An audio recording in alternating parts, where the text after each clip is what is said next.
In this video, I will show you how you can change the color palette on your Samsung Galaxy S26, S26 Plus or the S26 Ultra.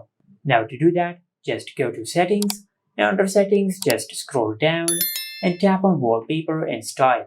From here, just tap on Color Palette, then enable the toggle for Color Palette on your Samsung phone. Now if you also want to apply the color palette to the app icons, just enable the toggle for Apply Palette to App Icons. And after you do that, you will apply the color palette to the app icons too. Now if you scroll down under Wallpaper Colors, you will find a few color combinations which are extracted from the wallpaper of your Samsung phone. You can select any of the color palettes which are available over here.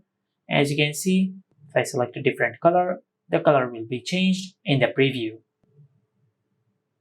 Now for example, if you do not like any of the colors which are extracted from the wallpaper, you can tap on basic color, and from here you can select any of the basic colors which are available over here. For an example, I will select this one. Now to apply the color palette which you have selected, then tap on apply. Now just wait for a few seconds for the color palette to apply to your Samsung phone.